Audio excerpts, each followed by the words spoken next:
Indigenous Zacatecas, the Caxcanes, Part 11, Tenamaztle. One of the Caxcanes' renowned leaders in the uprising against Spanish rule during the Mixton War was Tenamaztle, also known as Tenamazli. He was from Nochistlán and became one of the first Caxcanes to convert to Christianity and was raised by Franciscan friars. However, due to the overwork and exploitation of his people, Tenamaztle listened to the Zacatecos' call to rise up against the Spanish. Tenamaztle was just one of many Caxcan leaders to encourage his people to move to the Peñoles, where they carefully planned to rend the Spaniards out of their territories. Tenamaztle and his men successfully defeated an assault on the Nochistlán Peñol, which led to the death of Pedro de Alvarado. During the second attack on the Peñol, led by the Viceroy Antonio de Mendoza, the Caxcanes at Nochistlán were defeated, many of them were enslaved, and Tenamaztle was taken prisoner. Indigenous Zacatecas, the Caxcanes, Part 12, Tenamaztle.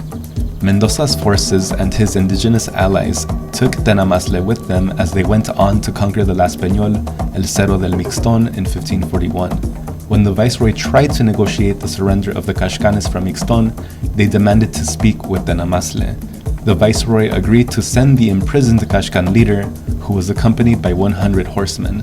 As they approached Mixton, a group of Caxcanes attacked the Spaniards and liberated Tenamaztle, taking him back to the Peñol and Mixton. When the Viceroy's forces finally confronted the rebels at the Peñol of Mixton, the Caxcanes lost due to the sheer numbers of the Spaniards' native allies from Michoacán, Tenochtitlan, and Colima. Rather than be captured alive and enslaved, Tenamaztle managed to flee from Mixton and eventually went into hiding among the Coras in Nayarit. Indigenous Zacatecas, the Caxcanes, Part 13, Tenamaztle. Tenamaztle was now in exile from his homeland of Nochistlán. He, along with another surviving leader of the war named Guajicar, went into hiding in the mountains of Nayarit with some of their rebel allies. Eventually, he sought out the protection of Franciscan missionaries, who encouraged him to turn himself in. Tenamaztle was once again exiled and sent to Spain, where he was put in jail while awaiting trial in Valladolid. There he met Bartolomé de las Casas, who may have helped him write his deposition, which described the reasons why his people rebelled against the Spanish. Thanks to the survival of Tenamaztle's deposition, we know the story about his background and participation in the Mixton uprising.